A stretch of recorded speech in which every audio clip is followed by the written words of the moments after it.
Hi dears, എല്ലാവർക്കും പുതിയ വീഡിയോയിലേക്ക് സ്വാഗതം. അപ്പോൾ ഇന്നലെ അപ്പത്തിന് മാവ് അരച്ച് വെച്ചതാട്ടോ. അപ്പോൾ കുറച്ചധികം അരച്ച് വെച്ചിട്ടുണ്ടായി. അപ്പോൾ അതിന്ന് രാവിലെ പകർത്തണതാണ്. അപ്പോൾ വേറൊരു പാത്രത്തിലേക്കും കൂടി ആക്കിയിട്ട് അത് ഫ്രിഡ്ജിലേക്ക് വെക്കാം. ബാക്കിയെടുത്ത് അപ്പം ഉണ്ടാക്കാൻ വേണ്ടിയിട്ടാണ്. അപ്പോൾ നാളത്തേക്കും കൂടി അത് എടുക്കാൻ പറ്റുമല്ലോ. അങ്ങനെ ഞാൻ അപ്പത്തിൻ്റെ മാവ് പകർത്തിയൊക്കെ റെഡിയാക്കി. പിന്നെ അപ്പം ചുട്ടതൊന്നും ഞാൻ എടുത്തിട്ടില്ല കേട്ടോ വീഡിയോ. പിന്നെ അതിന് കോമ്പിനേഷനായിട്ട് ഉണ്ടാക്കിയത് പയറാണ്. അപ്പോൾ അത് ഞാനിവിടെ വേവിക്കാൻ വെച്ചിട്ടുണ്ടായി. പയറൊക്കെ വെന്ത് സെറ്റായി വന്നിട്ടുണ്ട്.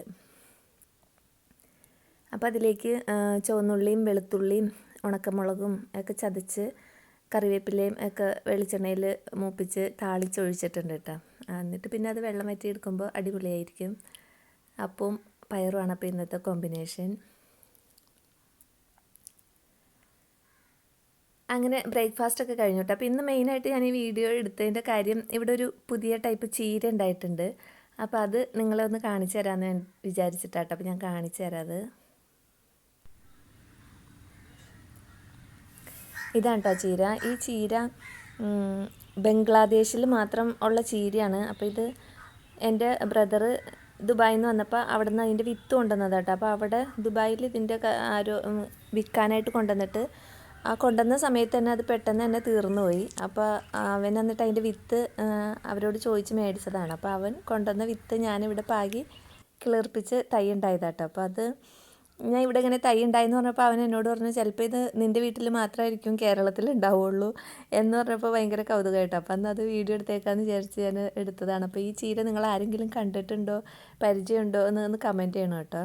ഞാനിപ്പോൾ അതിൻ്റെ ഒരു കമ്പ് എടുത്തിട്ട് നിങ്ങളെ കാണിച്ചു തന്നുകൊണ്ടിരിക്കുന്നത് ആ ഇലയുടെ അവിടെ ഇങ്ങനെ ഒരു കുഞ്ഞു കുഞ്ഞു ചിറകുകൾ പോലെ 2 ഇലകൾ തമ്മിലിങ്ങനെ കൈ കൂപ്പും പോലെ ആട്ടോ അത് ഉണ്ടായി വന്നത്. അപ്പോൾ ആ ഓരോ ഇലയുടെയും താഴെ ഇങ്ങനെ ഓരോ നീളത്തിൽ ഒരു ചിറക്, ഒരു കുഞ്ഞു രോമം പോലെ ഇങ്ങനെ ഉണ്ടാവും.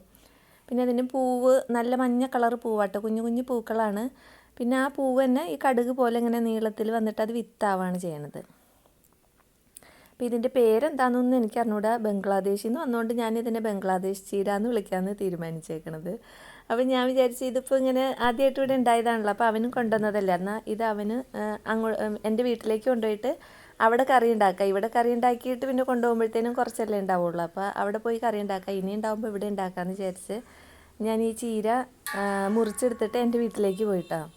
അപ്പോൾ ഫ്രഷ് ആയിട്ട് തന്നെ ഇരുന്നോട്ടെ എന്ന് വിചാരിച്ചിട്ട് ഞാൻ നട്ടുച്ച 12 മണിയായപ്പോഴേ ഇത് മുറിച്ചെടുത്തിട്ട് പോയത്. ഇതിൻ്റെ ഇലയാണെങ്കിൽ ശരിക്കും മൽബറിയുടെ ഇലേനെ പോലെയൊക്കെ ഉണ്ട് കേട്ടോ കാണുമ്പോൾ. ഇപ്പോൾ ഈ കുക്ക് ചെയ്യണത് എൻ്റെ വീട്ടിലാണ്. അപ്പോൾ ഈ ഇലയ്ക്കാണെങ്കിൽ നമ്മൾ ഈ സാമ്പാർ ചീരയ്ക്ക് ഒരു വഴുവഴുപ്പ് ഉണ്ടാവുമല്ലോ, അതുപോലെ അത്രയില്ല എന്നാൽ ചെറിയൊരു വഴുവഴുപ്പുണ്ടായി. പക്ഷെ നമ്മളത് തോരൻ വയ്ക്കാനായിട്ട് ഇട്ട് കഴിഞ്ഞാൽ ഇപ്പോൾ ആ വഴുവഴുപ്പൊന്നുമില്ല കേട്ടോ. പിന്നെ അതിങ്ങനെ ഡ്രൈ ആയി വന്നു.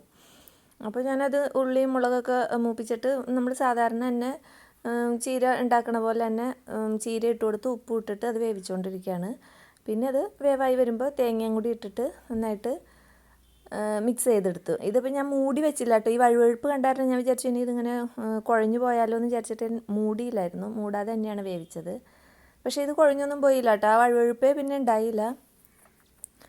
പിന്നെ ഇത് കഴിച്ചപ്പോൾ ഇതിൻ്റെ ടേസ്റ്റ് ആണെങ്കിൽ ഒരു നമുക്ക് സാധാരണ നമ്മൾ കഴിക്കണ ഒരു ചീര ഉണ്ടല്ലോ, പ്രഷർ ചീര എന്നൊക്കെ പറയണ, മലബാർ ചീര, ശുക്ർമണി എന്നൊക്കെ പറയണം, ആ ചീരയുടെയും നമ്മുടെ സാധാരണ ചീരയുടെയും ഒക്കെ കൂടി മിക്സ് ചെയ്തിട്ടുള്ള ഒരു ടേസ്റ്റാണ് കേട്ടോ. നല്ലതായിരുന്നു, നല്ല ചീരയാണ്. അപ്പോൾ അങ്ങനെ അതവിടെ കൊണ്ടുപോയി കറിയൊക്കെ വെച്ചപ്പോൾ വേറൊരു ടേസ്റ്റ് എന്താണെന്ന് വെച്ചാൽ, അന്ന് പതിവില്ലാതെ എൻ്റെ വീട്ടിലാണെങ്കിൽ നെയ്ച്ചോറും ചിക്കൻ കറിയാട്ടോ ഉണ്ടാക്കിയേക്കണത്. അപ്പോൾ എനിക്ക് സ്ഫടിക സിനിമയിലെ ഡയലോഗാണ് ഓർമ്മ വന്നത്. അച്ഛൻ തന്ന സ്വർണത്തിൻ്റെ ഇടയിൽ ചേട്ടൻ്റെ ഈ സമ്മാനം മുങ്ങിപ്പോവരുതെന്ന് പറഞ്ഞ ഡയലോഗാണ് എനിക്ക് ഓർമ്മ വന്നത്. അവിടെ മഷീട്ട് നോക്കിയിട്ട് പോലും ഒരു ഇച്ചിരി വെറുംചോറുണ്ടായിരുന്നില്ല. അങ്ങനെ പിന്നെ അവിടെ നിന്ന് പോരുമ്പോൾ അതേ ദുവാമോൾ എൻ്റെ കൂടെ കൂടിയിട്ടുണ്ട് കേട്ടോ. അപ്പോൾ ഇവിടെ വരുമ്പോൾ ഇവരുടെ കളിയാണ്. അപ്പോൾ അവളുടെ പുറകെ ഇങ്ങനെ മേക്കപ്പ് മാൻ ഹീറോയിൻ്റെ പുറകെ കാറ്റും കൊണ്ട് പോകുമാതിരി അവനൊരു കുഞ്ഞ് ഫാനാണത്. അവളുടെ പുറകെ ഫാനായിട്ട് പോണതാണ്. പിന്നെ ഇത് ഇവർ മിഠായി വാങ്ങിയേക്കണതാണ്. അപ്പോൾ അത് കണ്ടപ്പോൾ അതും നല്ലൊരു കൗതുകം. സൈക്കിള്, നല്ല ബലമുള്ള സൈക്കിൾ കേട്ടോ. നമ്മൾ പണ്ടൊക്കെ ഈ ജീരക മിഠായി കുഞ്ഞ് കന്നാസിലൊക്കെ വാങ്ങിയിട്ടുണ്ടല്ലോ, ഇതൊക്കെ ഇപ്പോൾ ഇറങ്ങിയേക്കണതാണല്ലോ. അപ്പോൾ അത് കണ്ടപ്പോൾ നല്ല ഭംഗി. പിന്നെ ഇതാണെങ്കിൽ പേപ്പർ സോപ്പ്. ഇത് ഇതിൻ്റെ പല പല ഷേപ്പിൽ ഈ പീസായിട്ടിരിക്കുന്നത് സോപ്പാട്ടോ. അപ്പോൾ ഇതെടുത്തിട്ട് നമ്മുടെ കൈയൊക്കെ കഴുകാം. സ്കൂളിൽ കുട്ടികൾക്ക് കൊടുത്തു വിടുകയാണെങ്കിൽ അവർക്ക് ഊണൊക്കെ കഴിച്ച് കഴിയുമ്പോൾ ഒരു പീസ് എടുത്തിട്ട് കൈ കഴുകാം, നന്നായിട്ട് പതിഞ്ഞ് വരും അത്. അപ്പോൾ അതൊക്കെ നമ്മളൊക്കെ ഇതിപ്പോൾ ആദ്യമായിട്ട് കാണുന്നില്ല, അപ്പോൾ ഞാനതൊന്ന് വീഡിയോ എടുത്തതാണ്. പിന്നെ രാത്രി ഇവർക്ക് ചോറ് കൊടുക്കാമെന്ന് വിചാരിച്ച് ഞാൻ തേങ്ങയും മാങ്ങയൊക്കെ കൂട്ടി ഒരു ചമ്മന്തിയൊക്കെ അരച്ചു. പിന്നെ സാമ്പാറുണ്ടായി ഉച്ചക്കത്തെ, പിന്നെ മുട്ടയും കൂടി വറുക്കണേ കേട്ടോ.